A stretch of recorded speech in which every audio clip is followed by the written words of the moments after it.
नमस्कार मित्रों, आप सभी ने मेरे प्रयास के लिए जिस प्रकार से प्रोत्साहित किया उसके लिए बहुत बहुत धन्यवाद। पिछले वीडियो में मैंने आपसे कहा था कि अगली बार हम ये समझेंगे कि अस्थायी निषेधाज्ञा का बाद दाखिल करने के लिए सक्षम न्यायालय कौन है और इसके लिए वाद पत्र लिखने में विधि के कौन कौन प्रावधान लागू होते हैं। इसको समझने के पहले हम ये समझेंगे कि वाद एवं वाद पत्र होता क्या है, जिसको अंग्रेजी में सूट एवं प्लेंट कहते हैं। इसको समझने के लिए हम पढ़ेंगे सिविल प्रक्रिया संहिता की धारा 26, जो ये प्रावधानित करती है कि हर वाद यानी हर सूट वाद पत्र को उपस्थित करके या ऐसे अन्य प्रकार से जो विहित किया जाए दाखिल किया जाएगा।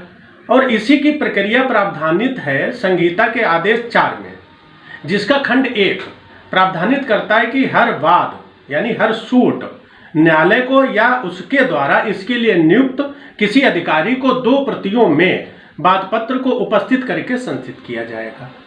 उपरोक्त दोनों प्रावधानों को पढ़ने के बाद ये स्पष्ट होता है कि वाद एक न्याय पाने के लिए प्रक्रिया है, प्रोसेस है, और वाद पत्र उसका माध्यम। जैसा कि वाद की परिभाषा भारत सरकार की विधि शब्दावली में भी दी गई है। अब हम एक जनरल वाद पत्र विधि के प्रावधानों के तहत लिखेंगे। इसके लिए अगर आप वाद दायर कर रहे हैं उत्तर प्रदेश में, तो जनरल सिविल रूल 1957 के नियम 15 के अनुसार, चूंकि उत्तर प्रदेश के सिविल कोड की भाषा हिंदी है, इसलिए वाद हिंदी भाषा में लिखेंगे और इसके नियम 25 से 31 को अवश्य ध्यान में रखेंगे। जैसे वाद पत्र के लिए वाटरमार्क का प्रयोग होता है, उसमें मार्जिन कितना होगा आदि के लिए।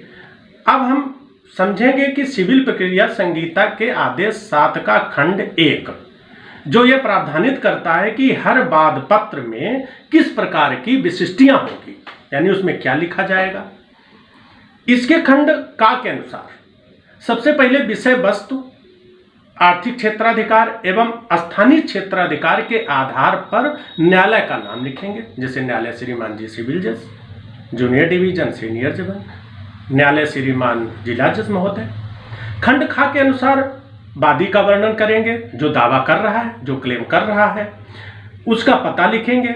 इसको सिविल प्रक्रिया संहिता के आदेश 1 के खंड बहुत इंपॉर्टेंट है 1, 6, 7 और 8 के अनुसार अविनिश्चित करेंगे कि कौन कौन उसमें वादी बनेगा। खंड घा के अनुसार वादी या प्रतिवादी अगर अवयस्क या विकृत चित्ती व्यक्ति है तो उस भाव का कथन लिखेंगे।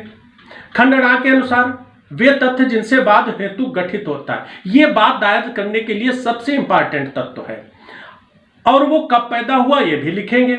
अच्छा, इसको अभिनिश्चित कैसे करेंगे? इसको अभिनिश्चित करने के लिए हम अपने सामने प्रस्तुत समस्या में प्रश्न करेंगे कि वो क्यों उत्पन्न हुई, जिसके कारण वादी को वाद दाखिल करना पड़ रहा है, और वो किस तारीख को उत्पन्न हुई, किसके द्वारा उत्पन्न की गई, किस विषय वस्तु के संबंध में उत्पन्न की गई और कहाँ उत्पन्न की गई है।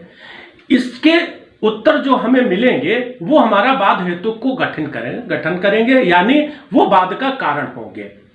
खंड चा के अनुसार ये दर्शित करने वाले तथ्य की न्यायालय को अधिकारिता है लिखेंगे। इसको सिविल प्रक्रिया संहिता की धारा 15 से 20 के अनुसार अभिनिश्चित करेंगे कि किस न्यायालय की अधिकारिता के अंदर वाद हेतु गठित किया गया है, वाद हेतु गठित हुआ है। अब खंड छा के अनुसार वो अनुतोष जिसका वादी दावा करता है, इसको सिविल प्रक्रिया संहिता के आदेश 2 को ध्यान में रखकर लिखेंगे।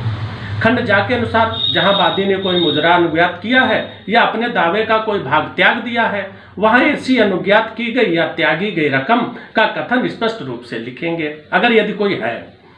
अब खंड झा के अनुसार न्यायालय की आर्थिक अधिकारिता एवं उसकी फीस के लिए विषय वस्तु के मूल्य का स्पष्ट वर्णन करेंगे, जो ये सुनिश्चित करेगी कि न्यायालय की आर्थिक अधिकारिता क्या है और उस पर कितनी कोर्ट फीस जानी चाहिए। ये इसके लिए कोर्ट फीस एक्ट के प्रावधानों के अनुसार अभिनिश्चित करेंगे। चूंकि वाद की विषय वस्तु का मूल्य और उस पर कोर्ट फीस विभिन्न प्रकार के वादों में विभिन्न प्रकार से होती है, इसलिए इसको विस्तृत रूप से समझने के लिए अगले वीडियो में समझेंगे।